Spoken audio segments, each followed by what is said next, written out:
The Power of Inspiration short story, big lesson, Zen Motivational video. Have you ever noticed how one spark, a song on a rainy day, a few kind words from a stranger, can lift a heavy heart and quietly change a whole life? That's the power of inspiration. Tonight, let me tell you about Elaine Porter, a retired librarian in a small American river town, and the little flame that turned her porch into a lighthouse. Elaine had been widowed for 3 years.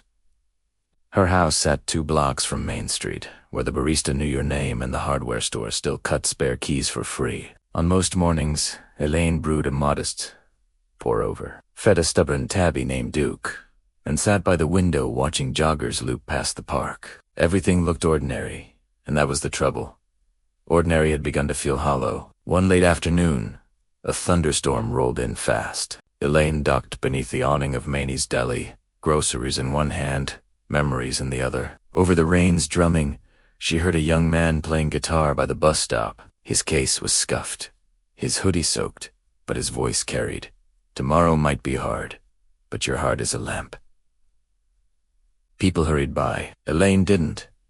The lyrics slipped under her umbrella and settled where grief had been living. The next morning, she pulled a dusty bookshelf onto her front porch and wiped it down. From the garage, she hauled out cartons of books, mysteries, old cookbooks, children's titles, survivors of summer reading programs. She taped a handwritten sign above the shelf. Porch Library. Take one, leave one, or just take one. By noon, a passing dog walker paused. Then a retiree in a Vietnam vet's cap. A teen in a varsity jacket grabbed a battered copy of To Kill a Mockingbird, asked if he could actually keep it, and Elaine said, "Honey, the sign means what it says." She set out a pitcher of iced tea and a plate of store-bought cookies. She wasn't planning a movement. She was just leaving the porch light on, in book form. 2 days later, the guitarist, now dry and smiling, walked up the steps. "Name's Mason," he said. "I saw your sign." He tuned up on the porch swing and played the same song she'd heard in the storm. Elaine hummed the chorus under her breath. After her left, she found a folded note tucked beneath the book thief. "Thank you for making space for people like me." Friday evenings became porch hour. No flyers, no RSVP, just whoever came. A 4th grader read a poem about his grandma's hands. A nurse told a funny story about mismatched socks and midnight shifts. Mason played. Elaine refilled glasses. Sometimes the pastor from First Methodist stopped by with a sack of donuts. Once the Buddhist center's nun, Sister Lynn, brought lemon bars and said, "A candle that lights other candles doesn't lose its flame." Heads nodded like they already knew, but it helped to hear it out loud. One clumsy evening, a boy named Tyler knocked over a flower vase, shards skittering across the porch. He froze, fight or flight in his eyes. Elaine crouched to his level. "We can either run or clean it up together," she said. He blinked, then went for the broom. When they'd finished, she set the bouquet in a mason jar. "See? Still beautiful," she said. Tyler's shoulders released as if someone had untied a knot.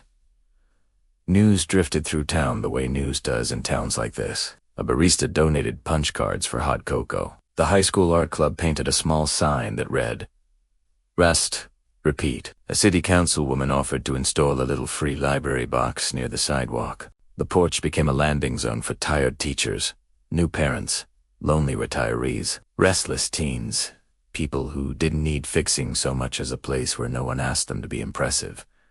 One sweltering July evening, the power flickered and died. Porch hour had just begun, and a dozen faces looked to the porch light that wasn't there. Elaine disappeared inside and returned with an old hurricane lantern. The wick caught, a small yellow halo pushing back the heat and dark. Mason strummed a hymn his grandmother loved, then stitched it softly into Lean on Me. People sang, not loud, not perfectly, just together. In the modest glow, a quiet understanding rose. Inspiration isn't fireworks. It's a candle steady in bad weather. By fall, the Porch Library included a job and life shelf, resume guides, GED prep, books on budgeting that didn't talk down to anyone. A retired HR manager stopped by once a week to look over resumes and tell people the truth with kindness. The PTA president stacked picture books for families whose libraries had burned in last year's apartment fire. A Spanish teacher labeled a bin bilingual corner. No speeches, just neighbors adding bricks to a small, sturdy wall. One Friday, Tyler showed up early, gripping a folded paper. "Miss Porter," he said, "I wrote something for tonight." His voice shook as he read. "I used to do dumb stuff to make noise. It's easier than being ignored. Here, I'm not ignored. Thank you for being my people." When he finished, nobody rushed to comment. They let the words sit. Then Mason tapped the beat of a simple applause and the porch joined in. Eyes bright, smiles shy. "What made you start this, Elaine?" asked the councilwoman later, balancing a paper plate of brownies on her knee. "A song in a storm," Elaine said. "I guess I realized grief had been using my home as storage. It was time to let light rent a room." The councilwoman laughed, then turned serious. "This porch is doing more than you think." Elaine shrugged. "I just set out a shelf and made tea." "Exactly," Sister Lynn added. "Drops make a bucket, buckets fill a well." Sunday mornings, Elaine still slid into the end of a pew at First Methodist, where a psalm reminded her to encourage one another daily. On Tuesdays, she took a quiet hour at the Buddhist Center's open meditation. None of it felt contradictory. It felt like sweeping the mind's walkway, so people wouldn't trip on their way in. As leaves turned the color of library cards long overdue, the Porch Library hit its own stride.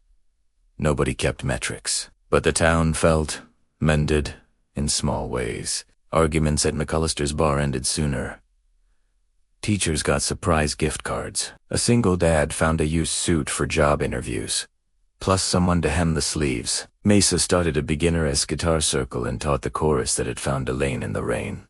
Tomorrow might be hard, but your heart is a lamp. One crisp night, Tyler asked if he could light the lantern. He struck the match, and the tiny flare mirrored itself in a dozen eyes. Elaine thought of her husband, of quiet breakfasts that had become quiet for the wrong reasons, of a storm that had carried a lyric under her umbrella, of strangers who had found a place to land.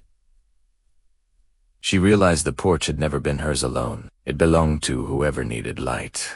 Here is the big lesson. The one that keeps showing up in 100 small ways. Inspiration doesn't demand a stage. It asks for a doorway. Hold it open with a shelf of books, a pitcher of tea, a song that remembers your name. In the right hands, ordinary becomes holy. In the right moment, a porch becomes a sanctuary, a lantern becomes a promise, and one spark becomes enough to share. If this story touches your heart, please like and subscribe to Zen Motivational Video. May you carry a small light, offer a kind word, and be the spark someone else is waiting for.